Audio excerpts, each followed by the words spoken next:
जब अपने पैरों से हम मंजिल तक पहुंचते हैं, अपने पैरों से चलकर हम मंदिर तक पहुंचते हैं, अपने पैरों से चलकर हम बाजार तक पहुंचते हैं, अपने पैरों से चलकर हम गुरुद्वारे तक पहुंचते हैं, अपने पैरों से चलकर हम गुरु की चौखट तक पहुंचते हैं, अपने पैरों से चलकर हम तीर्थ तक पहुंचते हैं, तो फिर गैरों के कहने पर हम मंदिर जाना क्यों छोड़ देते हैं? किस लिए? अपने पैरों के बल पर हम मंदिर जा रहे हैं, अपने पैरों के बल पर हम तीर्थ जा रहे हैं, अपने पैरों के बल पर हम कथा में जा रहे हैं, अपने पैरों के बल पर हम सत्संग में, गुरुद्वारा, संगत में जा रहे हैं, तो फिर हम गैरों के कहने पर, कोई व्यक्ति ने कह दिया वहां मत जाओ, हम नहीं गए, किसी ने कह दिया ऐसा मत करो, हमने वैसा कर लिया, किसी ने कह दिया ये कपड़ा अच्छा नहीं लग रहा, हमने छोड़ दिया, किसी ने कह दिया तुझे ये हार अच्छा नहीं लग रहा, तुमने छोड़ दिया, किसी ने कह दिया तो रोज रोज मंदिर जाती है अच्छा नहीं लग रहा, तो तुमने छोड़ दिया। गैरों के कहने पर हम परमात्मा का भजन क्यों छोड़े? गैरों के कहने पर हम सत्संग क्यों छोड़े? गैरों के कहने पर हम भगवान का स्मरण क्यों छोड़े? गैरों के कहने पर हम कीर्तन क्यों छोड़े? किस लिए? क्या कारण है कि हम, कोई व्यक्ति कहता है और अपने भाई से बेर ले लेते हैं, कोई कहता है और हम अपने अन्य जनों से बेर ले लेते हैं? नहीं, अपने पैरों पर हमको चलना है तो अपना विल पावर, अपने हृदय को मजबूत रखना, हमें दूसरे के बल पर नहीं चलना।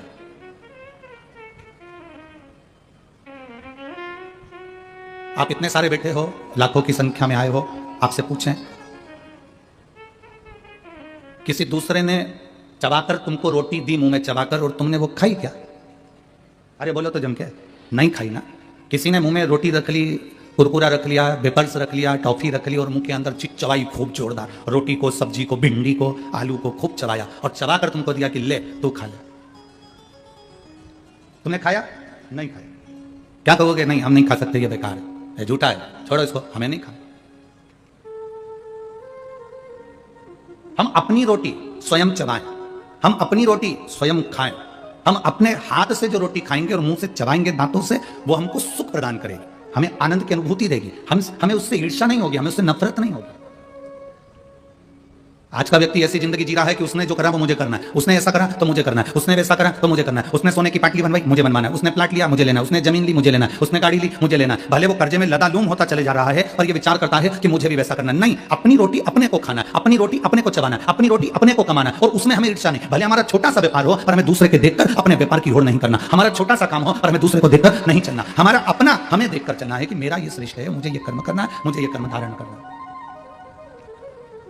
हम दूसरे के आश्रित होकर जीने का प्रयास कर रहे हैं। केवल एक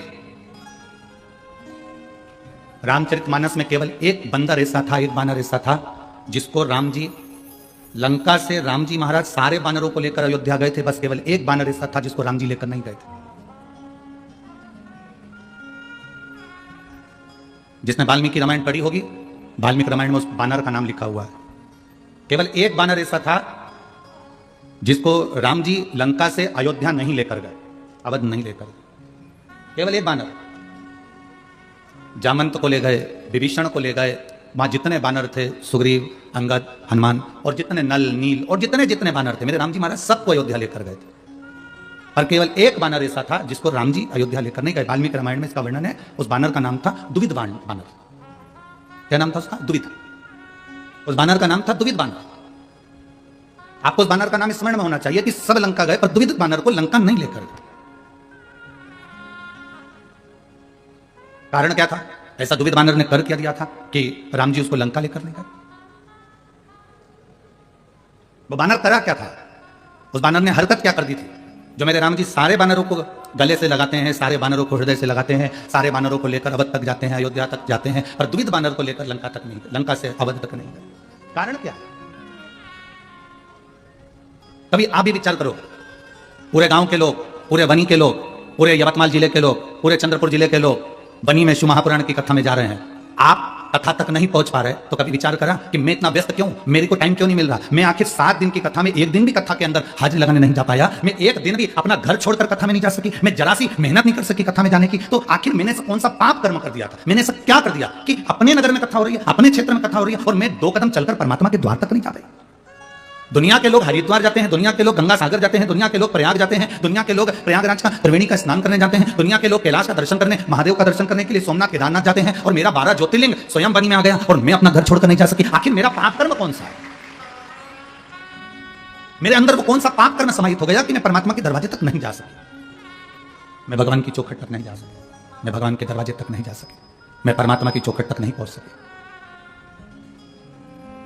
मैं धन्यवाद दूंगा बनी के सभी कोयला व्यापारियों को और कोयले की खदान वालों को, जिन्होंने 7 दिन सुबह 6 बजे से रात्रि को 8 बजे तक कोयले की खदानों पे से कोयला भेजना पर रोक लगाकर उन्होंने कहा सब कथा सुनेंगे, सत्संग करेंगे।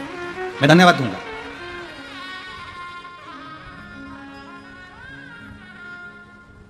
ये साधुता है आपकी।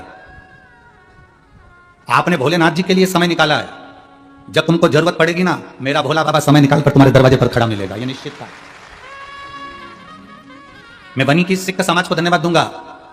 सिख समाज के भक्त सुबह से लेकर शाम तक यहां लाखों भक्त आते हैं और सबको चाय की व्यवस्था, बिस्कुट की व्यवस्था सिख समाज के लोग कर रहे हैं। उसके लिए साधुवाद है आपको, धन्यवाद बहुत बहुत साधुवाद है आपको।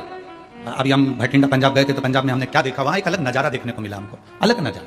वहां जितने सिख भाई पुलिस की नौकरी कर रहे थे वो ड्यूटी के टाइम ड्यूटी करते थे और ड्यूटी के पहले और ड्यूटी के बाद लोगों को कोई खिचड़ी, कोई हलवा, कोई चाय आप लोगों के पास में कई बार आप लोगों ने वीडियो भी सोशल मीडिया पर और आस्था चैनल पर देखियो, सेवा में लगे।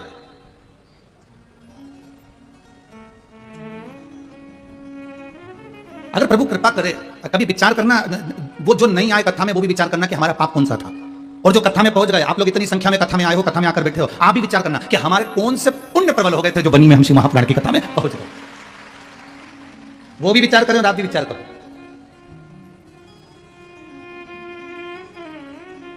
एक महिला बैठी है यहां,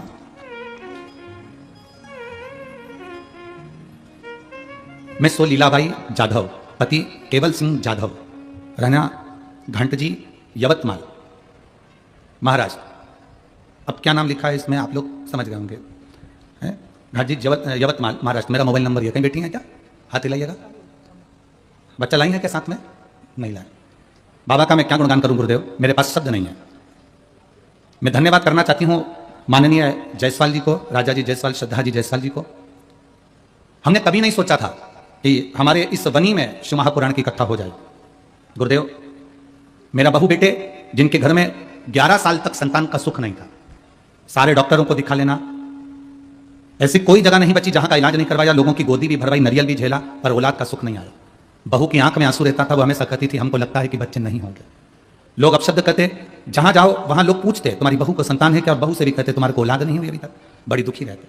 तब गुरुदेव पहली बार किसी के कहने पर पशुपतिनाथ का व्रत किया, और व्रत करने के बाद सफेद आंकड़े की जड़ का प्रयोग करा, और बाबा की कृपा से ऐसी कृपा हुई कि 23/11/2023 को बाबा की कृपा से बहू के यहां पर बेटे का जन्म 11 साल के बाद हुआ। मैं बाबा को यहां धन्यवाद देने के लिए आई हूं कि बाबा बंजर भूमि पर भी फल दे देता है, यह उसकी कृपा है। बेटी है बहन, बहुत बहुत साधुवाद। बच्चे का मैं फोटो लगा रही हूं गुरुदेव, आप सब सोशल मीडिया के माध्यम से, आस्था चैनल, फेसबुक, यूट्यूब के माध्यम से आप सब उस बच्चे का फोटो भी देख रहे होंगे। शिव तत्व है, बेटी है बहन, शंभु ओघड़ी है, त्रिकालदर्शी है, कैलाशी है, अविनाशी है। कभी हम विचार करें कि हमारा पुण्य कौन सा प्रबल हुआ कि हम कथा तक पहुंच गए, और हमारा पाप कौन सा प्रबल हुआ कि अपने नजदीक में कथा होने के बाद भी हम वहां तक नहीं पहुंचे। कौन सा पाप है? और फिर निवेदन है महाराज, मत बुरे कर्म कर बंदे वरना पछताएगा, भगवान की आंखों से तू बच नहीं पाएगा, तू बच नहीं पाएगा। अरे ओ अज्ञानी मत कर नादानी, अरे ओ अज्ञानी मत कर नादानी, तेरे कर्म का फल भी तू ही पाएगा, जैसा किया तूने तेरे आगे आएगा। मत बुरे कर्म कर बंदे वरना पछताएगा, भगवान की आंखों से तू बच नहीं पाएगा, तू बच नहीं पाएगा। अरे ओ अज्ञानी नादानी, अरे ओ अज्ञानी मत कर नादानी। कभी विचार करिए कि हमारा पुण्य कौन सा प्रबल हुआ जो हम यहाँ तक पहुँच गए। कभी विचार करिए कि हमारा पाप कौन सा ऐसा प्रबल हो गया कि हम कथा तक नहीं पहुँच पाए। कभी अपने भीतर ये विचार को उत्पन्न करिए, कभी अपने भीतर ये भाव उत्पन्न करिए कि हमारा पुण्य ऐसा कौन सा था जो हमको यहाँ तक लेकर आ गया।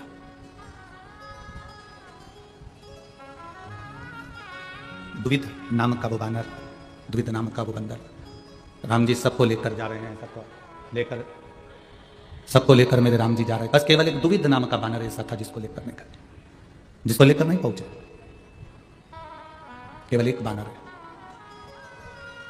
अब वो दुविध विचार करे, अब दुविध के मन में यह भाव उत्पन्न हो, आखिर वो राम जी जब जामवंत को ले जा रहे हैं, अंगद को ले जा रहे हैं, नल नील को ले जा रहे हैं, सबको लेकर जा रहे हैं, तो फिर हनुमान को लेकर जा रहे हैं, तो दुविध को क्यों नहीं?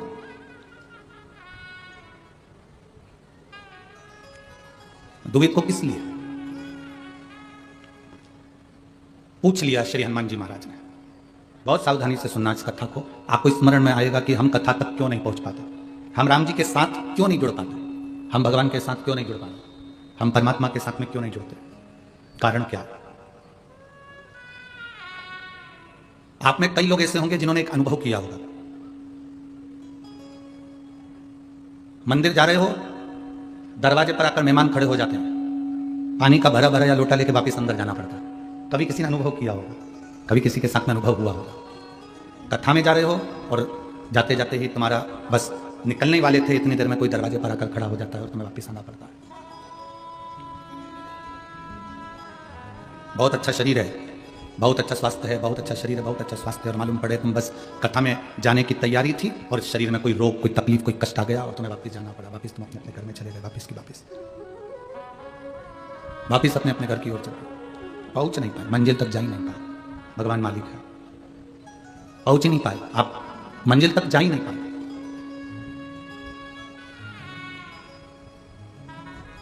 क्यों? किस लिए?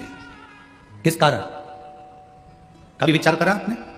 शिव महापुराण की कथा में भगवान शंकर माता पार्वती जी को नंदनवन में, काशी में एक बात कहे थे, जो काशी में नंदनवन में देवाधिदेव महादेव विराजमान है, नंदनवन काशी में बैठे हुए हैं, माता पार्वती जी के करीब में बैठे हैं, और थोड़ी देर बाद उन्होंने बात करने के बाद, चर्चा करने के बाद शंकर जी वहां से ओझल हो जाए। काशी में नंदनवन में विराजमान, काशी में बैठे।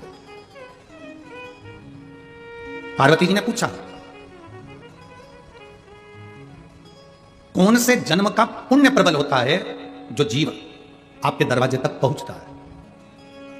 कौन से जन्म का पुण्य प्रबल होता है जो जीव आपके दरवाजे तक पहुंचता है? शिव महापुराण की कथा कहती है, भगवान देवाधिदेव महादेव माता पार्वती जी से कहते हैं, पार्वती जी मैं एक जन्म की बात नहीं करता, 84 लाख योनियां जो मानव के शरीर को मिली है, और उस मानव के शरीर में जीव जन्म लेने के बाद शिवालय के दरवाजे पर चौखट पर उसके आसपास एक जन्म नहीं 71 जन्म भ्रमण करता है, तब जाकर मनुष्य शंकर के शिवालय तक मनुष्य धारण कर पहुंच पाता है। एक जन्म की बात नहीं है, यहां पर 71 जन्म निकल गए। 84 लाख योनियों में से 71 योनियां, 71 जन्म ऐसे होते हैं जिन 71 जन्म में हम शिव के करीब में रहते हैं, भगवान के नजदीक रहते हैं, भगवान के करीब में।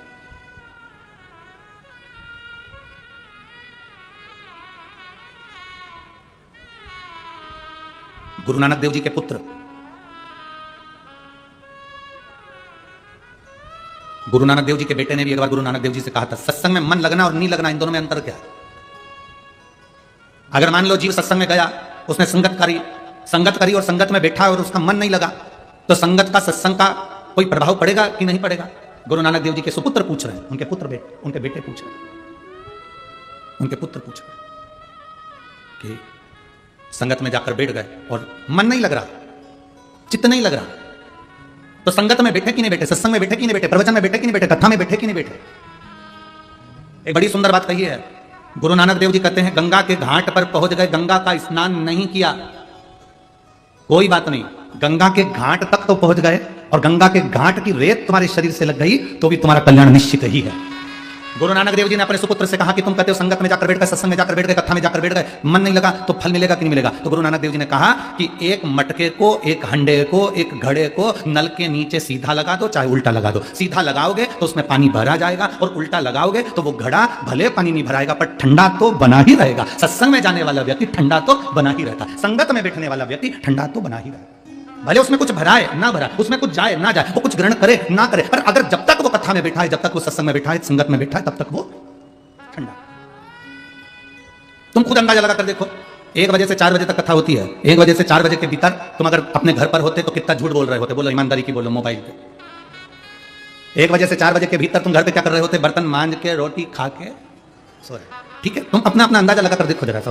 अब 1 बजे से 4 बजे तक के बीच में बच्चे लोग भी आ रहे हैं, पति भी आ रहे हैं, रोटी भी बना रहे हैं, काम भी कर रहे हैं, सारा काम तुम्हारा 1 से 4 के बीच में चलता कि नहीं चलता? बोलो, जम के बोलो जरा। उस बीच में तुम कितना झूठ भी बोल लेते, उस बीच में तुम किसी से झगड़ा भी कर लेते, उस बीच में तुम सास बहू की आपस में तकरार भी हो जाती, उस बीच में तुम पति पत्नी का भी झगड़ा हो जाता, उस बीच में तुम बच्चों को भी ठोक देते, उस बीच में तुम कुछ आड़ा टेढ़ा बोल देते, उस बीच में तुम गाली भी बक देते, उस बीच में तुम आड़ा टेढ़ा कह भी देते। अब तुम 1 बजे से 4 बजे के भीतर की बात कही, अब तुम 1 घंटे पहले 2 घंटे पहले निकले और 2 घंटे बाद अपने घर पर पहुंचे, तो 3 घंटे की तो कथा इधर और 3 2 5 5 और 2 ये 7 घंटे का अंदाजा लगाकर देखना। तुम जब कथा के लिए निकले हो तब से तुम कथा का स्मरण कर रहे हो। मैं जाऊंगी, आगे बैठूंगी, पास में रास्ता मिल जाएगा, वहां पहुंच जाऊंगी और साथ में पानी की बोतल रख ली है और टॉफियां रख ली है और मन में आया थोड़ी सी टॉफी ज्यादा रह जा रही हूँ, सब आसपास वाली को बांट दूंगी, थोड़े से पानी की बोतल ज्यादा रख ली, सबको बांट दूंगी। मतलब तुम धर्म ही धर्म सोच रहे हो, तुम पुण्य पुण्य सोच रहे हो, अच्छा ही अच्छा सोच रहे हो। और अच्छा सोचते सोचते तुम आ गए, अच्छा सोचते सोचते तुमने कथा सुनना चालू कर दी, अच्छा सोचते सोचते तुम वापिस अपने अपने घर को चल दिए। अब पुण्य ही पुण्य तुम्हारे भीतर चल रहा है। अब इस बीच में ना तुमने निंदा करी, इस बीच में ना तुमने चुगली करी, इस बीच में ना तुमने गाली दी, इस बीच में ना तुमने अपशब्द करा। अब भले तुमने कथा सुनी नहीं सुनी, कथा तुम्हारे अंदर भराई नहीं भराई, पर कथा में जाकर बैठ गए तो कम से कम उतनी देर ठंडे तो बने रहे, मटके जैसे शीतल तो बने रहे।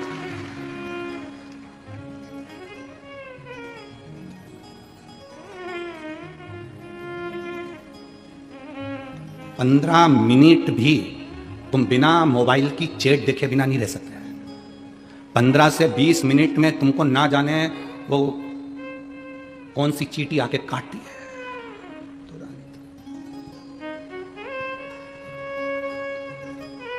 हर 15 से 20 मिनट में तुम मोबाइल देखते हो, हर 15 से 20 मिनट में तुम अपना मोबाइल उठा ही लेते हो। किसका कॉल आया, किसका मिस कॉल आया, किसका व्हाट्सएप पे मैसेज आया, कौन सा इंस्टाग्राम पर क्या डाला, फेसबुक यूट्यूब पर क्या हुआ, सब देखा गया ना। हर 15 से 20 मिनट में तुम्हें मोबाइल पर देखते हो और तुम जवाब भी देते हो। अब ईमानदारी से बोलो, दुनिया के लोग कहते हैं कि गंगा के घाट पे जाके तप करो, साधना करो। हम कहते हैं तुम यहाँ बैठी हो और बिना मोबाइल के बिना चैट देखे बैठी हो, इससे बड़ा तप साधना क्या हो सकता है?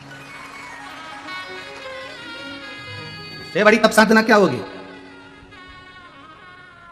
लोग हमको लिख के भेजते हैं, गुरुजी आप अपनी कथा में कभी किसी को व्रत करने का नहीं बोलते, व्रत करने का बोला करो। आप अपनी कथा में साधना करने का नहीं बोलते, साधना करने का बोला करो। आप अपनी कथा में तप करने का नहीं बोलते, तप करने का बोला करो। हम उनसे कहते हैं इससे बढ़कर तप क्या होगा? हम तो कहते हैं कि व्रत से भी बड़ा व्रत है अगर तुम कथा में 3 घंटे मोबाइल बंद करके बैठे हो, इससे बड़ा व्रत दुनिया में कोई नहीं हो सकता। नहीं तो कई तो कथा में भी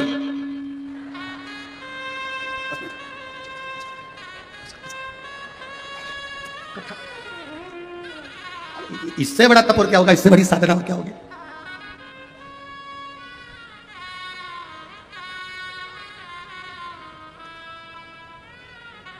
तुम्हारा व्रत ही है जो आपका दिल, आपका हृदय, आपका चित्त, आपकी वृत्ति, आपका मन, आपका हृदय शिव तक जा रहा है, भगवान शंकर की शरणागति तक पहुंच रहा है। भगवान के भजन तक आपका मन अगर जा रहा है तो यह आपका तप ही है, यह आपकी साधना ही है, यह आपका व्रत ही है।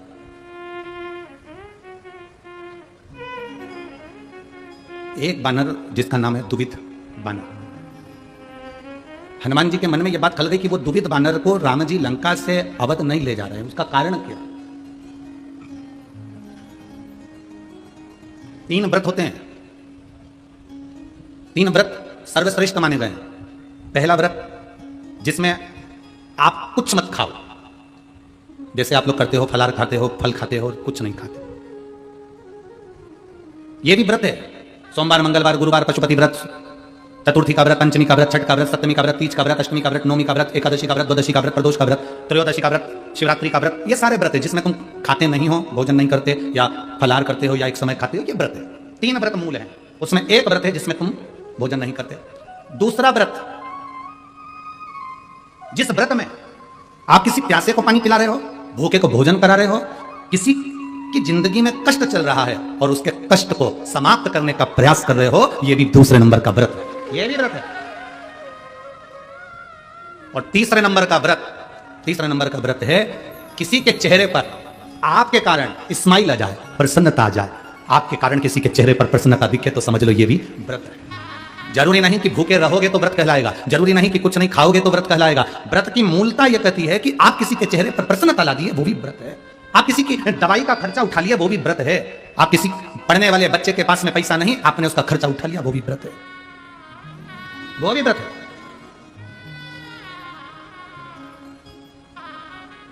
आप लोग जो विठले सेवा समिति को जो दान देते हो ना, कभी एक बार मौका लगे आपका तो सीहोर आकर, एक रजिस्टर हमारे सीहोर में रखा रहता है कार्यालय पर, उसको देखना।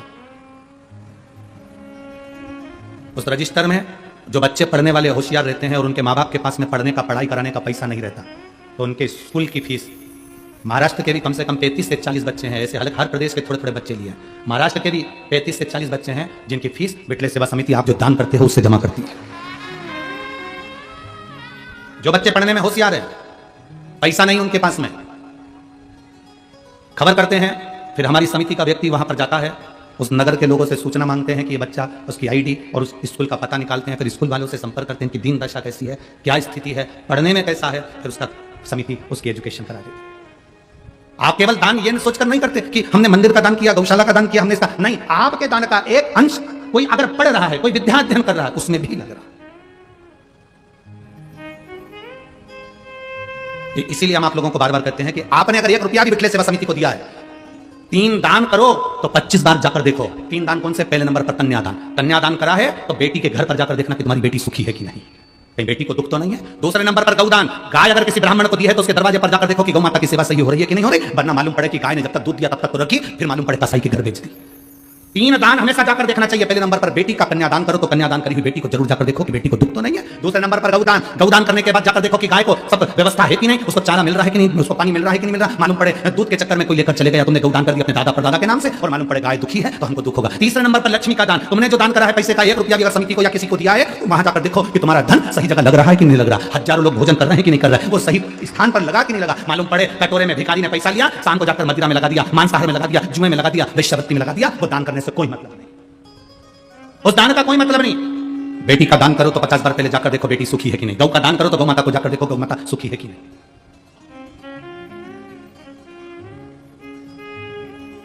करो, भजन करो, स्मरण करो, श्री शिवाय नमस्तुभ्यम जपो या 1 लोटा जल महादेव को चढ़ाओ। यह मत देखना कि दुनिया को अच्छा लगा कि नहीं लगा, दुनिया ने क्या कहा उससे मतलब मत रखना। जल चढ़ाओ तो ये देखना कि अपने दिल को सुकून मिल रहा है कि नहीं मिल रहा, अपने आप में हमको अच्छा लग रहा है कि नहीं लग रहा। मैं कथा में बैठी हूं, कथा सुन रही हूं, मेरे दिल को अच्छा लग रहा है कि नहीं लग रहा। आग लगे बस्ती में अपन रहो, अपने को अच्छा लग रहा है कि नहीं लग रहा वो सोचो। हम क्या सोचते हैं, सबसे पहले तैयार होकर आते हैं तो पूछते हैं मैं कैसी लग रही, और कहीं का कह दे ऐसी लग रही जैसे हरी घास में भैंस चल रही, तो कितना बुरा लगेगा। हमें नहीं पूछना कि हम कैसे लग रहा है, अपने को अच्छा लग रहा है ना, मैंने जो वस्त्र पहना मुझे अच्छा लग रहा है ना, मैंने जो धारण करा मुझे अच्छा लग रहा है ना। दुनिया की आदत होती है, जींस पहनोगे कोई नहीं टोकेगा, फटी हुई जींस पहनोगे, अरे बोलते जाओ जम के, कोई नहीं ठोकेगा क्योंकि उनको मालूम है फैशन है। टी शर्ट पहनोगे कोई नहीं टोकेगा, तो क्या बोलते हैं इतना कट वाला आधा बरमुंडा चड्डा पहनोगे कोई नहीं टोकेगा। मुंह पे चाहे तुम कितना भी क्रीम पाउडर लगा लो, बोलते जाओ जम के, कोई नहीं टोकेगा। शॉपिंग मॉल में कितना घूम लो कोई नहीं टोकेगा। पर एक दिन अगर तुमने धोती और कुर्ता और सिर पे चंदन, गले में रुद्राक्ष पहन लिया तो टोकेंगे।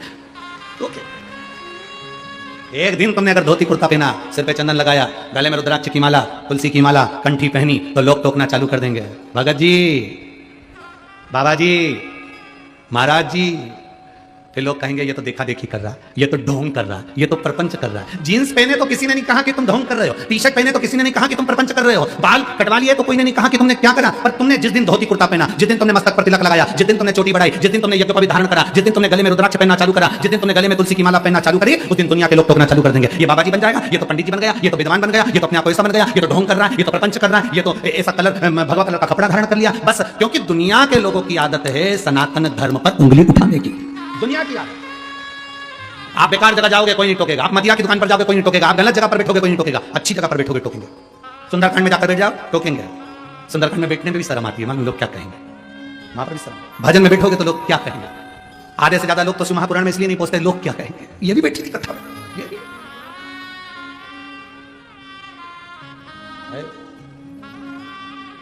अरे भजन करो भरी जवानी में बुढ़ापा किसने देखा है। उसका स्मरण आपकी चित्त वृत्ति में रहना चाहिए, उसका स्मरण आपके मन में रहना चाहिए।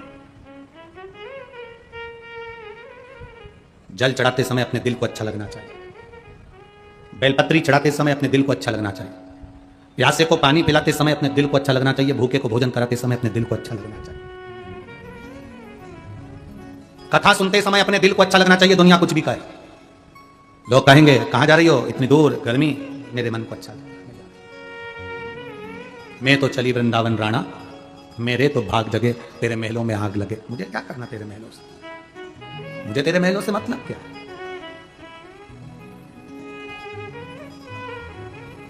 वो कहते ना, देहाची तिजोरी भक्ति चाच ठेवा, उघड़दार देवा उघड़दार देवा, देहाची तिजोरी भक्ति चाच ठेवा, उघड़दार देवा उघड़दार देवा, उघड़दार देवा उघड़दार देवा।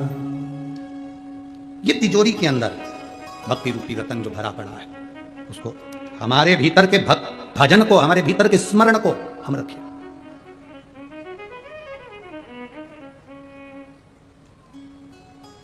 शादी में भोजन करने से पेट अच्छा भराता है कि घर में भोजन करने से पेट अच्छा भराता है? बोलो बोलो, जम के बोलो जरा। घर में। तो शादी में तो रसगुल्ला भी बना है, इमरती भी बनी है, पकौड़ा भी बना है, दही बड़ा भी बना है, इमरती भी बनी है, सब कुछ बना, पर पेट नहीं भरा। 10 दिन तुम शादी का भोजन कर लो, 11वें दिन तुमको घर की रोटी की याद आएगी, भले बिना घी की, भले बिना घी की। कितना भी सुख हो जाता, घर के भोजन की याद आती है। बस उतना स्मरण अपनी बुद्धि में रखना। घर के भोजन की जैसे याद आती है घर की रोटी की याद, क्यों? क्योंकि ये शादी के भोजन से पेट नहीं भराने वाला। शादी के भोजन से केवल पेट भरा सकता है, पर आत्मा नहीं भराएगी, मन नहीं भराएगा। घर का जो भोजन होता है वो तुम्हारी मेहनत का होता है, तुम्हारे परिश्रम का होता है। उसका एक रोटी तुम्हारे को मन और पेट दोनों भर देती है।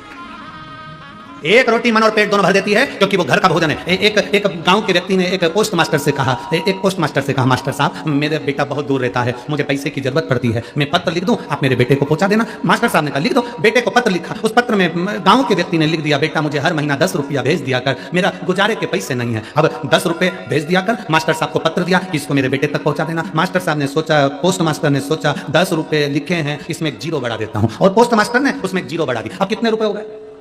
100 रुपए। पोस्ट मास्टर क्या करता? बेटा 100 रुपए भेजता, 90 रुपए पोस्ट मास्टर रख लेता, 10 रुपए उस बुजुर्ग व्यक्ति को दे देता। 90 रुपए प्राप्त होने लगे। धीरे धीरे समय निकला। 1 साल बाद पोस्ट मास्टर ने कहा, अब 10 रुपए में क्या होता है काका जी? 20 रुपए तो लिखो।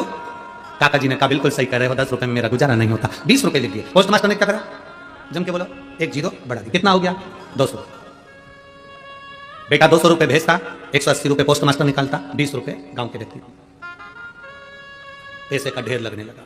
पुरानी बात थी, उस समय पर 10 रुपए और 20 रुपए बहुत बड़ी कीमत होती थी, बहुत बड़ी कीमत होती थी। पैसा बढ़ता गया, बढ़ता गया, बढ़ता गया। वो व्यक्ति को 20 रुपए मिलते थे और पोस्ट मास्टर को, जम के बोलो, 180। उस समय पर 180 मतलब ये जानकर चलना, आज के समय का लाख सवा लाख रुपया, उस समय का ये स्थिति थी। पैसा बढ़ता गया। पोस्ट मास्टर बड़ा खुश, गाड़ी आ गई, बंगला बन गया, नाम हो गया, शोहरत हो गई, इज्जत हो गई, धन हो गया। जैसे जैसे धन बढ़ता है, व्यक्ति की सोच बढ़ जाती है कि मैं पद प्रतिष्ठा वाला हो गया। पर उसको सोचना चाहिए कि जो मेरे पास में 180 रुपए आए हैं वो मेरे नहीं हैं, वो किसी और के हैं, मैं तो बस इसका भोग कर रहा हूं।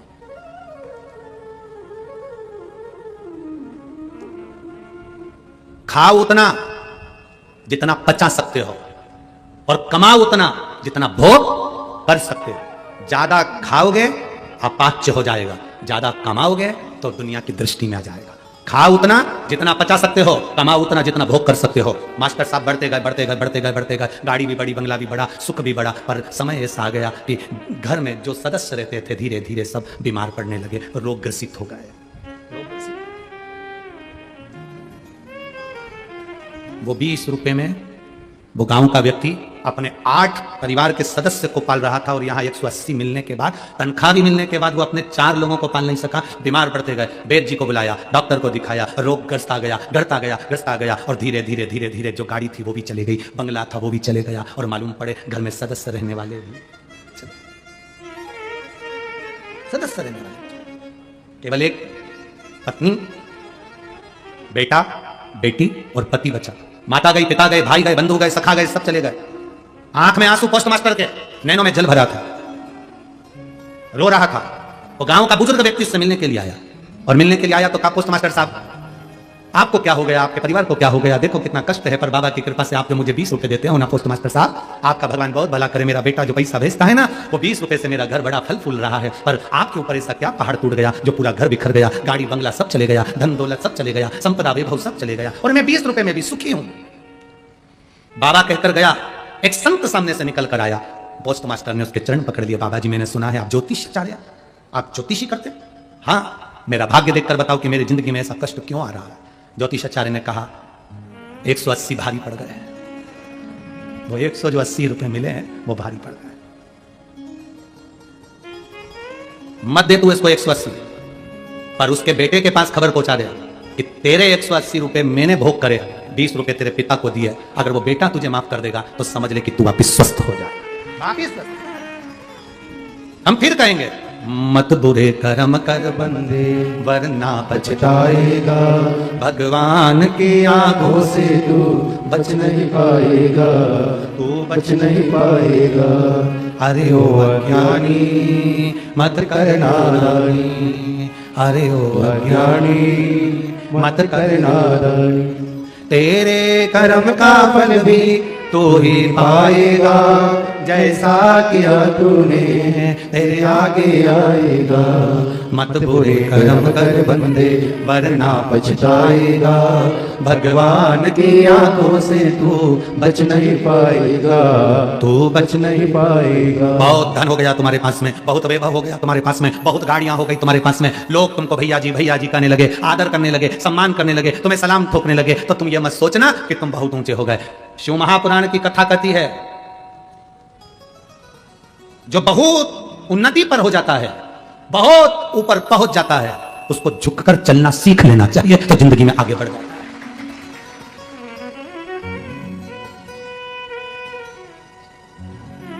झुककर चलना सीखना चाहिए, बहुत आगे बढ़ोगे, बहुत आगे।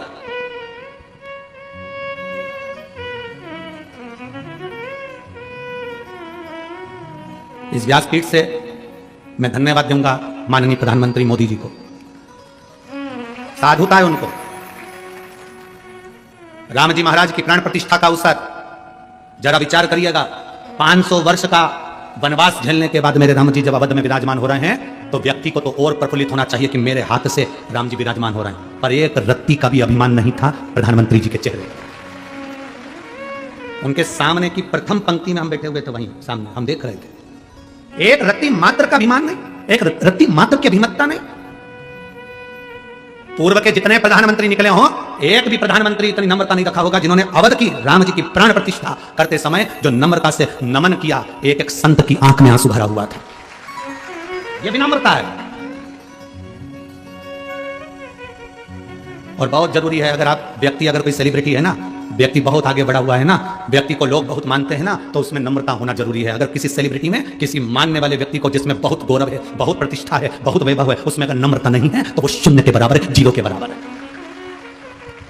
धन्यवाद दूंगा मैं माननीय प्रधानमंत्री नरेंद्र जी मोदी जी को, बहुत बहुत साधुवाद। आपकी विनम्रता, आपकी नम्रता और आपके निर्णय, ये भारत सनातन धर्म की ओर बढ़ रहा है और एक दिन विश्व गुरु भी होकर रहेगा वापिस, ये पक्का।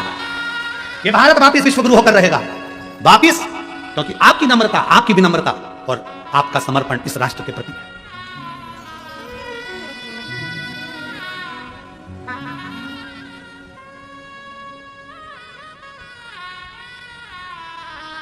एक व्यक्ति ने मैसेज लिखा, आश्रम पर भेजा कि गुरुजी से पूछना है कि मोदी जी वहाँ से काशी के मंदिर का विस्तार करे और वहाँ पर लोकार्पण कर वहाँ बहुत विशाल काशी का मंदिर बनाया। उसके बाद उज्जैन का, फिर पावागढ़ का, फिर केदार का, उसके बाद पहुँच गए राम जी के मंदिर में। तो शंकर जी से शुरुआत क्यों करी? हम कहना चाहेंगे शिव जी से शुरुआत इसलिए करी क्योंकि शंकर भगवान के हाथ में डमरू भी वो बजाते हैं और तांडव भी वो रचाते हैं।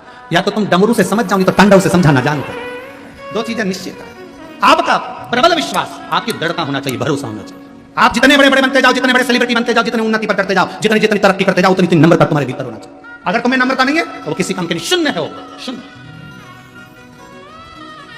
और मेरी बेटियों से निवेदन करूंगा, मैं मेरे बेटाओं से निवेदन करूंगा, तुम डॉक्टर बन जाओ, कलेक्टर बन जाओ, एसपी बन जाओ, कमिश्नर बन जाओ, डिप्टी कलेक्टर बन जाओ, तुम्हारी मर्जी पड़े, एसडीएम बन जाओ, तुम कितने भी उन्नति पर चढ़ जाओ, तुम कितनी भी ऊंची सिंहासन पर बैठ जाओ, तुम मिनिस्टर, मंत्री, संतरी, कलंतरी जो बनना हो बन जाओ, पर अपनी नम्रता मत भूलना। अपनी विनम्रता रखोगे तो एक दिन तुम ऊंचे सिंहासन पर जाकर जरूर बैठोगे।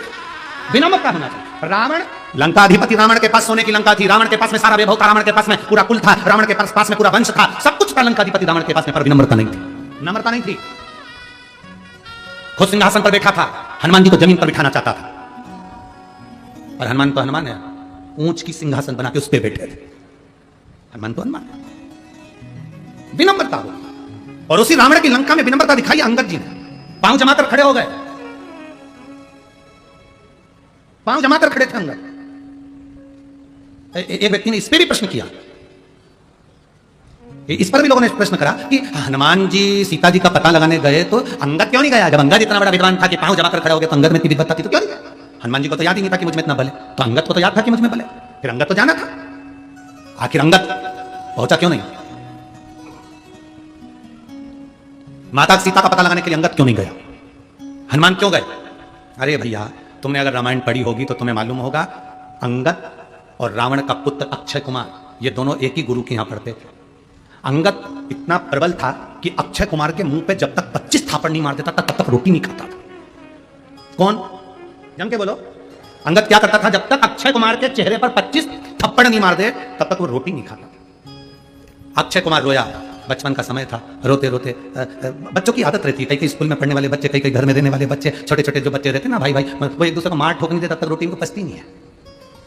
उसमें तुम भी हो, तुम भी बचपन में कम नहीं थे हो।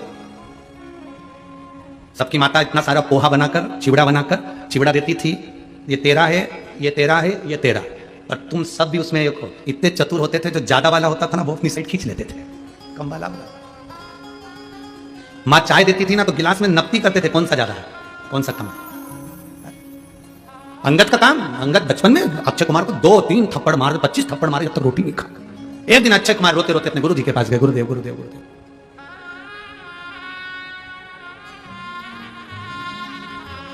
गुरुदेव, ये अंगद मुझे बहुत मारता, आप रक्षा भी नहीं करते।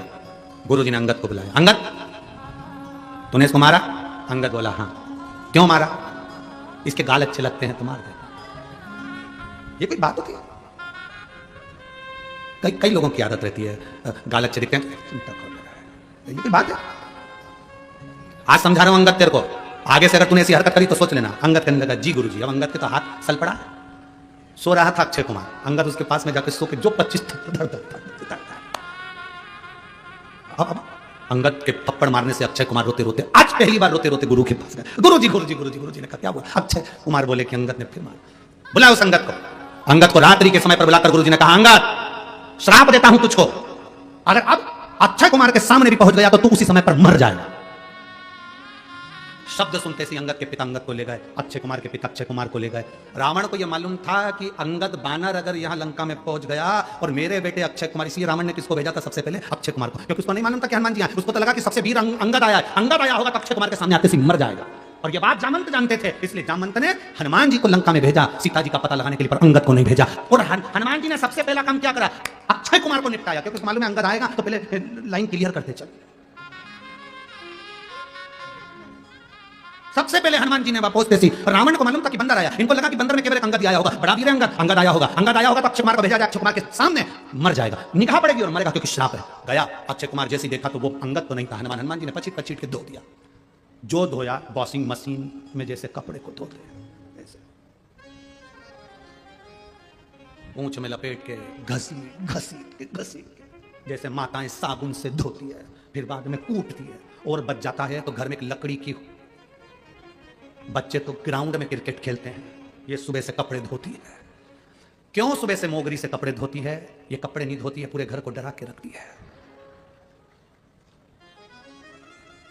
किसी ने हमसे पूछा एक बार कथा में, हम कहीं की कथा की बात नहीं कर रहे हैं, हम धूलिया की बात कर रहे हैं। धूलिया में एक प्रश्न किया किसी ने, गुरुजी पति और पत्नी में सबसे ज्यादा वीर, सबसे ज्यादा बोल्ड, दमदार कौन होता है? हमने कहा पत्नी। उन्होंने कहा कैसे? हमने कहा जब ब्याहने के लिए जाते हैं तो 100 से 150 बाराती जाते हैं और वो अकेली आती है, अकेली। ये 100-150 बाराती पर अकेली भारी पड़ती है। गाड़ी का गेट खोला, बैठ के और आती। किसी में दम हो तो बोल दे अकेली, और वो 150 पे भारी जो 150-200 आए, वो इतने 150-200 आते हैं और ये अकेली जाती है बिल्कुल शेरनी की तरह। दम।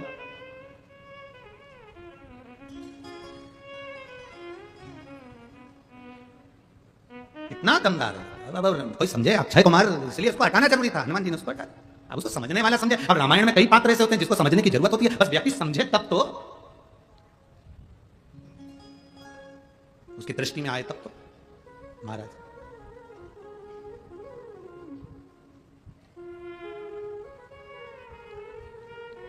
हम उसको पुकारे, वो आए।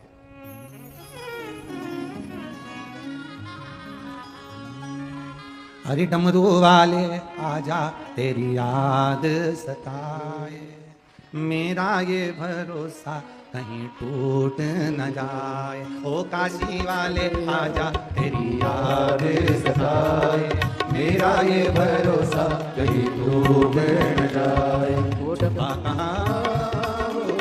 भोले बाबा ओ डमरू वाले आजा तेरी याद सताए, मेरा ये भरोसा कहीं टूटे न जाए। ओ डमरू वाले आजा तेरी याद सताए, मेरा ये भरोसा कहीं टूट न जाए। छुपा कहाँ हो भोले बाबा ओ डमरू वाले आजा तेरी याद सताए, मेरा ये भरोसा कहीं टूटे न जाए। ओ डमरू वाले आजा तेरी याद सताए, मेरा ये भरोसा कहीं टूटे न जाए।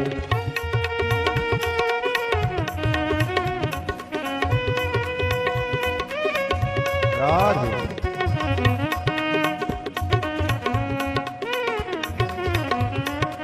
राधे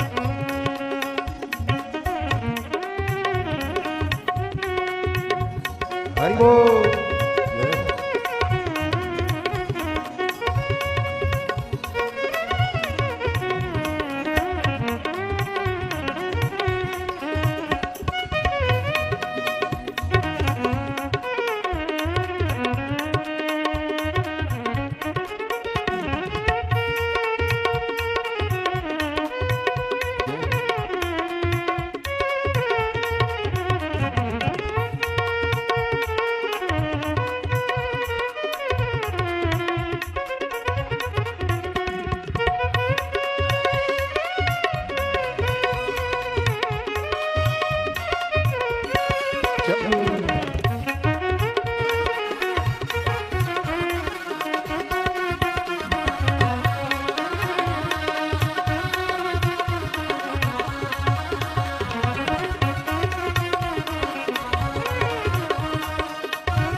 मन ये पुकारिया दिल के सहारे, मन ये पुकारिया दिल के सहारे, नैना हमारे तेरा रस्ता निहारे, नैना हमारे तेरा रास्ता निहारे।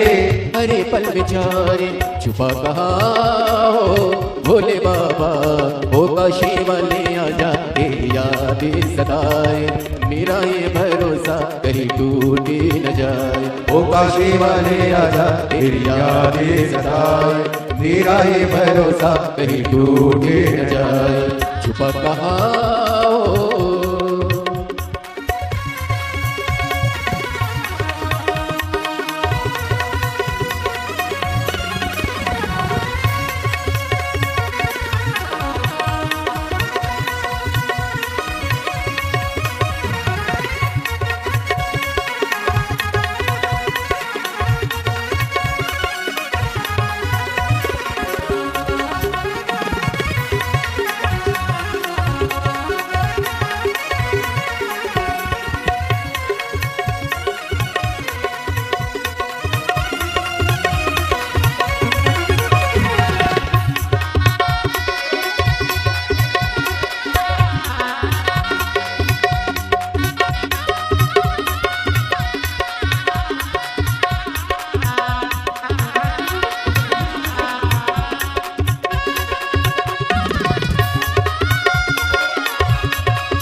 तू।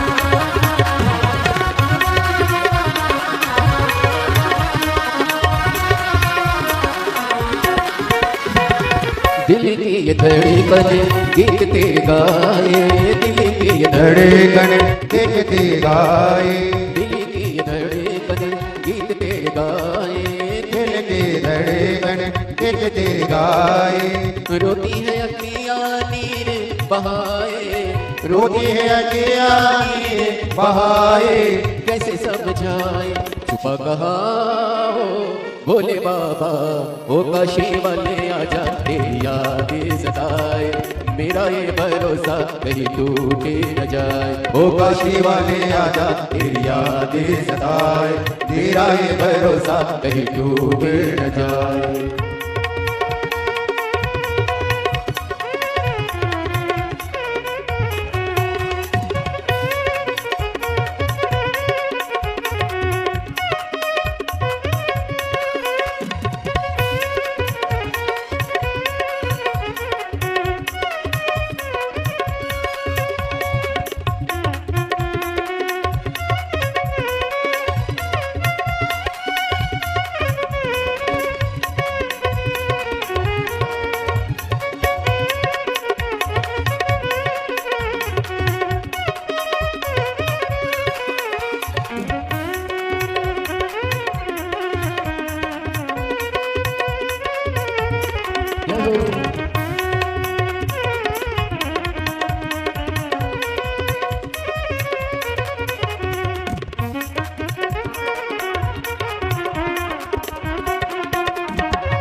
मन ये पुकारिया दिल के सहारे, ये पुकारिया दिल के सहारे, ओ मन ये पुकारिया दिल के सहारे, मन ये पुकारिया दिल के सहारे।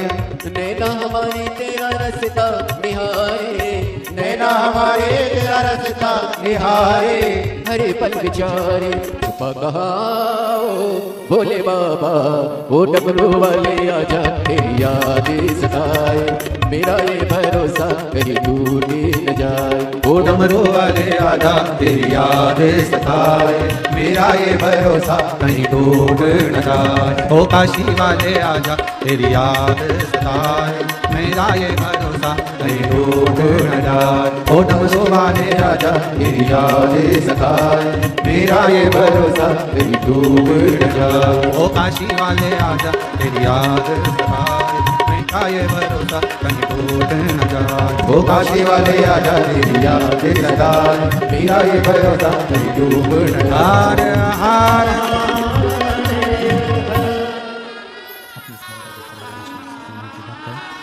जहाँ जगह मिले वहाँ बैठ कर 12 दिवस में महादेव से प्रणाम किया, बड़े भाव के साथ में, बड़े हृदय के साथ में, जहाँ जगह मिले वहाँ बैठ करता है। जहाँ जगह मिल जाए वहाँ बैठकर बड़े प्रेम से भगवान शिव से अपने मन की बात भाव के साथ हृदय से करें। बड़े भाव से दिल से बाबा से प्रार्थना करिए। जहाँ जगह मिले वहाँ बैठकर भगवान देवाधिदेव महादेव से अपने मन की बात बड़े भाव के साथ दिल से करिए, प्रार्थना करिए।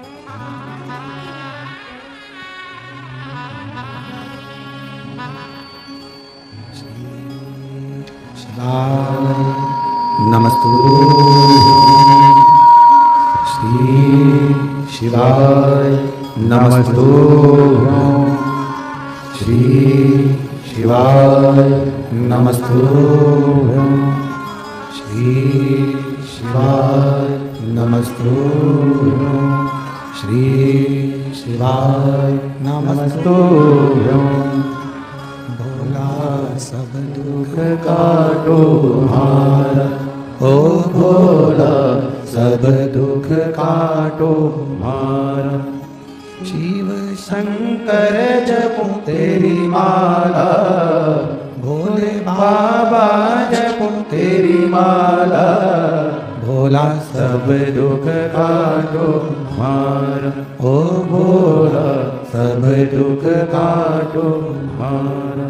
वेश है मंगल मंगलकारी, वेश है मंगल मंगलकारी। शमशान वासी हमारा, शमशान वासी हमारा, ओ भोला सब दुख काटो हमारा, ओ भोला सब दुख काटो हमारा। भगवान शिव की कथा कहती है, देवादिदेव महादेव का संवाद कहता है। श्रेष्ठ अगर परमात्मा बनाए, आपको अच्छा बनाए, आप बहुत ऊंचे अवधि पर जब पहुंचे, अपनी नम्रता को मत भूलो, सहज रहो, इतने नम्र बन जाओ कि देवादिदेव महादेव जैसी नम्रता आपके भीतर हो। कितना दुख था मेरे शिव जी के पास, जहर का कटोरा लाकर दे दिया और कहते हैं पियो। विष का पात्र, विष का कटोरा लाकर दिया और कहा पियो। गंगा भी अगर पृथ्वी पर आ रही है तो वो कहती है कि मैं शिव की जटा में बैठूंगा। सारे देवताओं के पास रहने के घर मिले पर महादेव के पास में घर भी नहीं। जरा विचार करना, बहुत अच्छे से सोचिएगा, विचार करिएगा, जरा बहुत अच्छे से विचार करिएगा।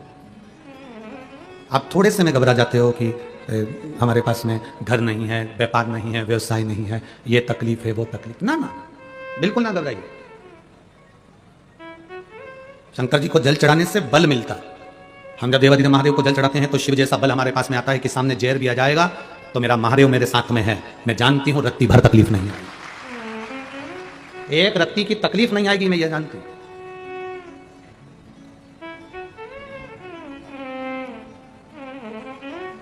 वो इसीलिए तो कहते हैं मेरे बाबा दया करना, मैं तेरे भरोसे हो, भोले बाबा दया करना, मैं तेरे भरोसे हो, ना घर के भरोसे हो, ना परिवार के भरोसे हो, ना घर के भरोसे हो, ना परिवार के भरोसे हो, मेरे बाबा दया करना, मैं तेरे भरोसे हो, भोले बाबा दया करना, मैं तेरे भरोसे हो। हम उसके भरोसे रहे, हम उसके आश्रित रहे। सोचिए जरा, घर नहीं है भोलेनाथ जी का, अमृत नहीं दिया गया भोलेनाथ जी को, विष का कटोरा ला कर दिया। ना घर है ना अमृत है, और दुनिया में कोई देवता इतना बदनाम नहीं जितना महादेव बदनाम है। लोग क्या कहते हैं, ये गंजेड़ी है, भंगेड़ी है। बोलो सही है कि गलत है? दुनिया के लोग कहते हैं ये गंजेड़ी है, ये भंगेड़ी है। जितना कोई देवता बदनाम नहीं उतना लोगों ने महादेव को बदनाम किया है, उतना बदनाम किया। और एक बात अपनी जिंदगी में उतार कर रखना, जितने लोग आस्था चैनल पर कथा सुन रहे हैं, जितने फेसबुक यूट्यूब पर सुन रहे हैं, जितने यहाँ पंडाल में सुन रहे हैं, सतयुग में हजारों वर्ष तक तप करना पड़ता था, तब भगवान प्रसन्न होता था। त्रेता में हजारों अश्वमेध यज्ञ, सोम यज्ञ करना पड़ते थे, तब भगवान प्रसन्न होते थे। द्वापर में खूब पूजन पाठ करना पड़ता था, तब भगवान प्रसन्न होते थे। पर कलयुग केवल एक ऐसा है जिसमें भगवान का नाम लिया जाए और एक लोटा जल महादेव को चढ़ाया जाए तो भगवान प्रसन्न हो जाते। इसीलिए तुलसी बाबा ने यहां लिखा कि कलयुग केवल नाम आधारा, सुमर सुमर नर उतरहि पारा। कलयुग में केवल नाम आधार की शिला है, नाम आधार है, नाम की श्रेष्ठता है। कितने पत्र आते हैं, एक ही पत्र आया देखिए,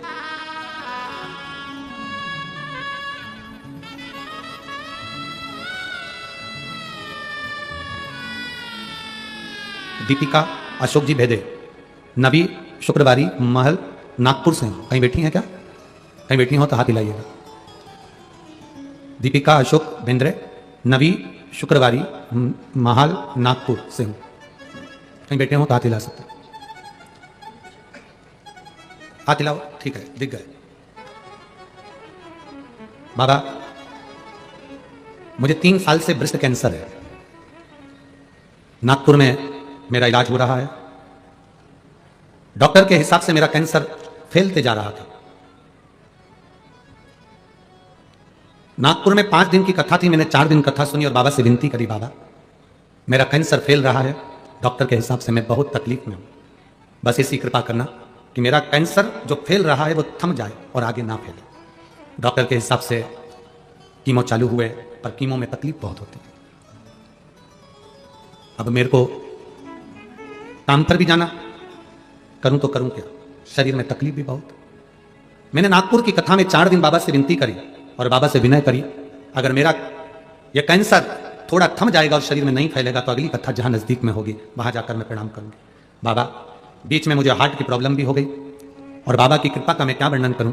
मेरा अभी महीने पहले पेट स्कैन किया गया तो बाबा की कृपा से मेरी रिपोर्टें सब नॉर्मल आ रही हैं। मैं बाबा को यहां प्रणाम करने आया। बाबा, बस मेरी एक इच्छा है, कैंसर तो आपने धीरे से रोक दिया है, बस एक औषधि के लिए बेलपत्र। आजा बेटा, आ जाओ, ले जा, जाओ। एक भजन की लाइन बहुत अच्छी लिखी है, कब से खड़ी हूं झोली पसार, क्यों ना सुने तू, और मुझे तेरा सहारा है मेरे भोले बाबा। शिव तत्व की प्राप्ति हमारे भीतर। लोग कहते हैं कथा के पंडाल में बैठकर क्या मिलता है, हम कहते हैं बैठकर दिल से अगर प्रार्थना करी है तो अगली बार फिर कथा के पंडाल में तुम बैठे मिलोगे, उसकी कृपा से, उसकी करुणा से। एक मां यहां आई, एक लेडीज,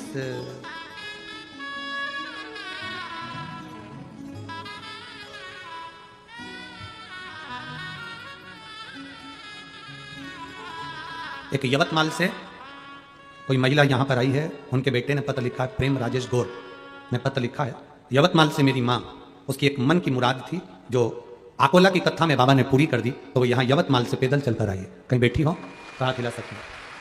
प्रेम राजेश गौर, जिनके 15 साल का बेटा है, उनकी माता यहाँ यवतमाल से पैदल चल के 2 दिन में पहुंची है। कहीं बैठी हो तो हाथ हिला सकते हैं, अगर कहीं बैठी हो तो हाथ हिला सकते हैं। शिव तत्व है, कहाँ है? आ जाओ बहन, आ जाओ, एक बेलपत्र लेकर चलो, आ जाओ। शिव तत्व है हमारे।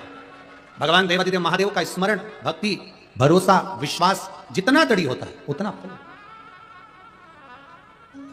और मुझे तेरा ही सहारा है मेरे भोले बाबा, मैंने तुम्हें ही पुकारा है मेरे भोले बाबा। हम उसको पुकार ले।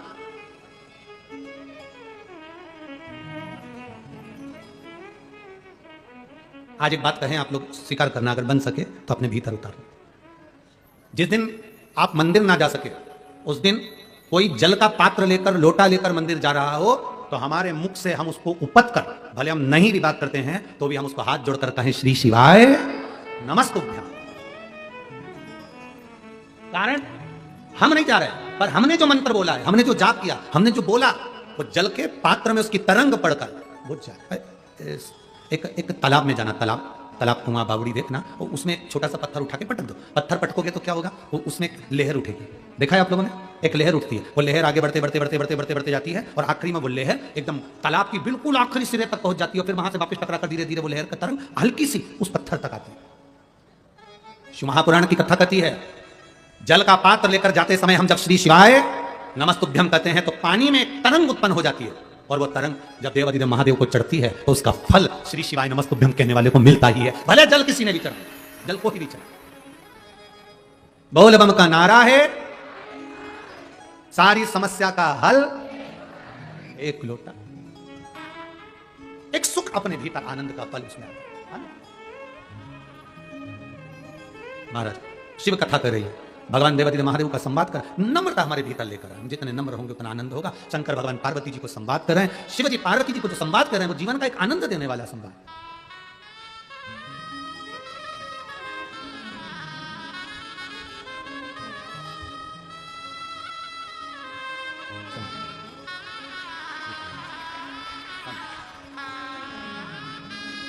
यवतमाल से पैदल चलकर कथा के पंडाल तक पहुंची हैं।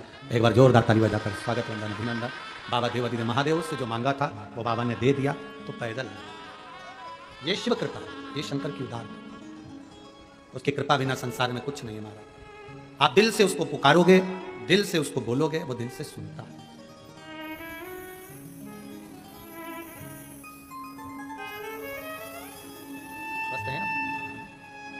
जिनको कैंसर था और पूरे शरीर में फैल चुका था, डॉक्टर ने समय दे दिया था, आज बाबा की कृपा से पूर्ण तरह से रिपोर्टें मिला रही हैं। यही शिव तत्व है। अभी ओघड़ी है शिव, ओघड़ खाली ना जाता कोई, आप भी बोलिए, दर से तुम्हारे खाली न जाता कोई, दर से तुम्हारे मैं भी खड़ी हो बाह बसाई, अपने हृदय से लगा लगा लो, गिरा जा रहा हो, उठा लो उठा लो, भोले अपने दर से अब तो न टालो, गिरी जा रहे हो, उठा लो उठा लो। जितनी नम्रता उतनी नम्रता अपने भीतर रखिए, सहजता रखिए, सरलता रखिए। बहुत ऊंचे पहुंच जाने पर नम्रता मत भूलिए। केवल एक बानर ऐसा है वाल्मीकि रामायण में जिसका नाम दुविध कहा गया, राम जी उसको लेकर नहीं गए, उसको अवध नहीं ले गए। वो दुविध बानर वो अवध नहीं गया, कारण केवल एक काम करता था वो गलत। सारे बानरों को समझाया गया कि देखिए किसी को कोई कष्ट नहीं देना, युद्ध के मैदान में सब युद्ध लड़े तब तुम लड़ो, युद्ध के मैदान में जब युद्ध लड़ा जाए तब अच्छे से लड़ो, पर बाकी के समय पर तुम बेर मत रखो। आज के जमाने में एक गांव से आमदार खासदार के दो व्यक्ति खड़े हो जाते हैं, लड़ाई होती है, झगड़ा होता है। शिव पुराण कहती है युद्ध लड़ो, चुनाव का समय आए तो चुनाव लड़ो, पर पूरे साल 2 साल 4 साल 5 साल तक उसको दिल में बिठाकर मत रखो कि यह हमारा द्रोही है, यह हमारा दुश्मन है, ये दिल में बिठाकर नहीं रखना।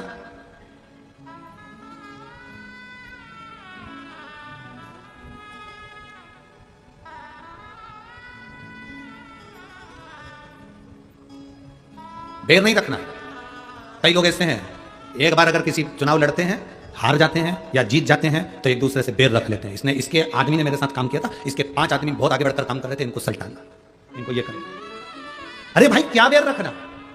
राम जी महाराज एक दुविध नाम के बानर को लेकर नहीं गए, बाकी सबको ले गए, कारण केवल एक था, युद्ध के मैदान में बेर करो, युद्ध के मैदान में युद्ध लड़ो, युद्ध के मैदान में तुम द्रोही बन जाओ, एक दूसरे को नष्ट कर दो, चलेगा। और युद्ध के मैदान से हटकर अगर तुम हरकत करोगे तो वो श्रेष्ठ नहीं, उसमें श्रेष्ठता नहीं है।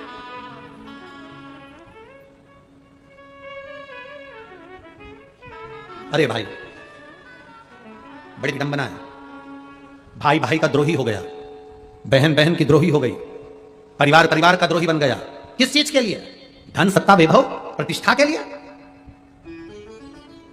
सेठ 40 करोड़ कमाने वाला भी मरता है तो उसके ऊपर जो सफेद कपड़ा उड़ाया जाता है वो किसी ब्रांडेड कंपनी का या रेमांड का नहीं होता।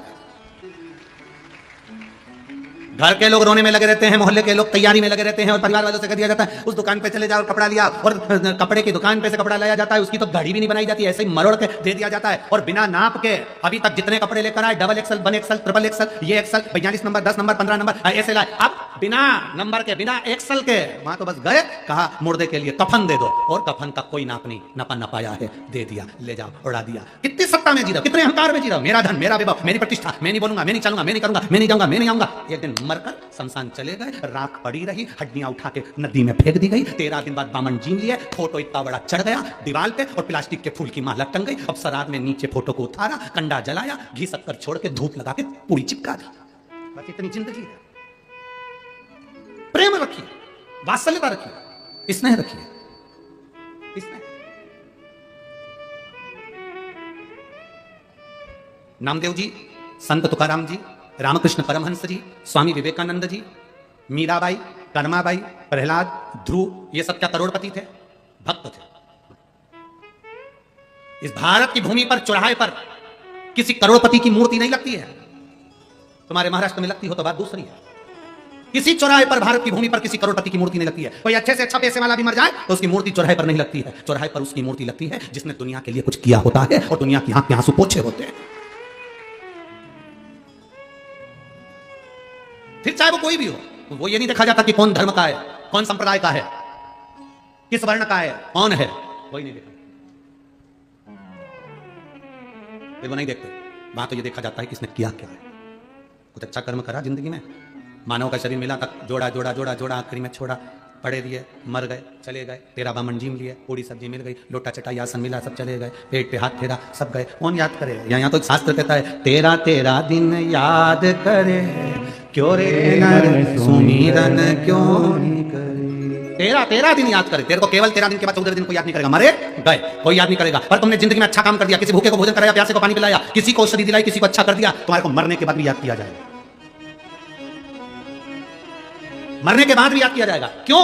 आज लोग कहते थे सियोर वाले महाराज को लोग याद करते। क्यों याद करते? सियोर वाले महाराज आपको करोड़ों रुपए दे दिए क्या? लखपति बना दिया क्या? आपको अंबानियां दे दी क्या? सियोर वाले महाराज ने अपनी जेब में से निकाल के 500 का नोट दे दिया क्या? नहीं, सियोर वाले महाराज ने कुछ नहीं दिया, पर एक चीज दी है, आपके अंदर शंकर की भक्ति का बल दिया और आपका विल पावर मजबूत कर दिया कि आपके अंदर शिव भरा है, आपके अंदर शंकर समाया है, आपके अंदर शिव तत्व है, तो आपको घबराने की जरूरत नहीं है। और जब जब व्यक्ति घबराता है तब कोई संत, कोई सदगुरु आता है। नामदेव जी महाराज को जब ओंडा नागनाथ के मंदिर से बाहर फेंका गया, तब गुरु नानक देव जी ने आकर उनको बल प्रदान करा। तुम में बल है नामदेव, भगवान का भजन करो तो मंदिर का गेट भी बदल जाएगा। बदला। गुरु नानक देव जी के कहने पर नामदेव जी ने जो भजन करा तो मंदिर का गेट बदल गया। एक संत, एक सदगुरु मार्ग दिखाने का काम करता है। वो मार्ग यदि तुम्हारे भीतर समाहित हो गया तो फिर तुम भटकोगे नहीं। तुम्हें मालूम है, जैसे वो बहन करी, कैंसर हो गया और बाबा से विनती करी कि संभालना। एक पत्र है, एक व्यक्ति के हार्ट के अंदर, दिल के अंदर छेद हो गया, छाला हो गया। ये मेरा नाम विनायक बारकू सूर्यवंशी है, मैं नासिक से आया हूं। मेरा मोबाइल नंबर ये है, कहीं बैठे हो तो हाथ हिला सकते हैं, कहीं बैठे हो तो हाथ हिला सकते हैं। मेरा नाम विनायक बारकू सूर्यवंशी है, मैं नासिक से आया हूं। मेरा मोबाइल नंबर ये है, ठीक है? हाथ हिला दो एक बार ऐसा। नासिक से आया हूं। मेरे महादेव का मैं क्या वर्णन करूं गुरुदेव। मेरी छाती में जलन होती थी, मैं समझता कि एसिडिटी हो रही है, जांच नहीं करवाई। जब जांच कराने पर मालूम पड़ा कि मेरी छाती के अंदर छाले छाले हो गए, मेरे हार्ट के अंदर जब छाले हो गए, डॉक्टर के हिसाब से बड़ी बीमारी के चांस थे। तब मुझे हॉस्पिटल में ले जाकर डाला गया और बहुत इलाज चलता रहा। मेरे परिवार के लोगों ने मुझे बेलपत्री और शिव जी पे चढ़ा हुआ जल देना प्रारंभ करा। मैं बाबा की कृपा से ठीक हुआ, इसलिए 5 कथा सुनने का मैंने नियम बनाया और मैं यहाँ कथा सुन रहा हूँ। एक बार हाथ हिला दीजिए ऐसा। श्री शिवाय नमस्तुभ्यं। बाबा की कृपा का मैं क्या गुणगान करूं। मेरे बाबा मुझे कथा श्रवण करा रहे हैं और मैं बाबा की कृपा से सुन रहा हूं। बैठिए बाबू। श्री शिवाय नमस्तुभ्यं। शिव तत्व इसी को कहा, ओ घड़ी इसी को कहा। आपके भीतर का भरोसा जागृत करिए, आपके अंदर का बल जागृत करिए कि आप साधारण नहीं हो। लोग रोते हैं, कहते हैं बड़े दुखी हैं, बड़े दुखी हैं। काहे को दुखी हो? अपने मन से दुखी हो। कुछ भी नहीं है हमारे पास, हिम्मत होने दो। शरीर तो भगवान ने दिया है, मेहनत करिए। 3 चीजें महादेव से ले लो। मस्तिष्क पर गंगा रखो, मतलब भेजा, बोलो जम के, ठंडा रखो। दूसरा, महादेव से गुण लीजिए, ज्यादा मत बोलो। शिवजी मौन होकर बैठे रहते हैं, मतलब अपनी जीवान को मीठा रखो। भेजा, जम के बोलो जरा, ठंडा रखो, जीवान मीठी रखो। और शंकर जी से तीसरी चीज ले लो, उन्होंने सुदर्शन चक्र अपनी उंगली पर नहीं रखा, भगवान नारायण को दे दिया, भगवान नारायण को दिया। और एक चक्र और था महादेव के पास, उन्होंने अपने पांव में रखा। शिव जी कहते तीसरी चीज रखो, अपने पांव को चक्री बनाकर रखो। जो मेहनत करने के लिए दौड़ता रहता है वो एक दिन तरक्की पा जाए। जो दिन भर सोया सोया, उसके पांव में चक्री नहीं है, पड़े पड़े सोच रहा है मैं करोड़पति बन जाऊं, कहीं का ऐसा बाबा मिल जाए, ऐसी भगवती फेंके और नीचे से हंडे निकल जाए। ऐसा बाबा तुम्हें मिले तो हमको भी मिला देना। हम भी ऐसे बाबा की तलाश कर रहे हैं कि जो भगवती फेंके और हंडा निकाल दे, बिना हाथ पैर हिला। 3 चीजें महादेव से ले लो। पहला, जम के बोलो जरा, भेजा, मस्तिष्क ठंडा रखो। दूसरा, जिह्वा मीठी रखो। और तीसरा, अपने पांव में चक्री रखो। फालतू नहीं बैठना, फालतू नहीं बैठना, काम करते रहना। जो व्यक्ति फालतू बैठा रहता है, नौकर से कहता जा दूध लिया, पति से कह जाओ सब्जी लिया, उनसे कह दिया जाओ वो लिया, वो सोफे पे आराम से बैठी, आखिरी में व्हील चेयर पे बैठी, फिर वेंटिलेटर पर बैठी, फिर अर्थी पे लेटी, फिर चिता पे लेटी, फिर आखिरी में फोटो में टंगी। खत्म, समाप्त। अब बोल तेरा क्या होगा रे कालिया, अब हो क्या। 3 चीजें सीख लो शंकर से। शिव जी जहर ला कर दिया तो भी खुश थे। सती पत्नी मर गई चली गई तो भी खुश थे, बेटे का शीश कटा तो भी खुश थे। परिवार में रहो, खुश होकर रहो। 10,000 भी कमाओ तो प्रसन्नता से खाओ। छोटा सा काम करने वाला, सब्जी का ठेला लगाने वाला, फल का ठेला लगाने वाला, दूसरे के यहाँ काम करने वाली, झाड़ू पोछा करने वाली वो बाई जो झाड़ू पोछा भी करती है, वो मांग में सिंदूर भर के ऐसी टिप टाप होकर बड़े आनंद में रहती है। और तुम्हारे पास में करोड़ों का धन और सुबह से उठती है तो आंख से आंसू बहा बहा कर रोती है। और पोछे वाली भी कहती है कि मैं 10,000 कमाती हूं तो दिल से जिंदगी जीती है।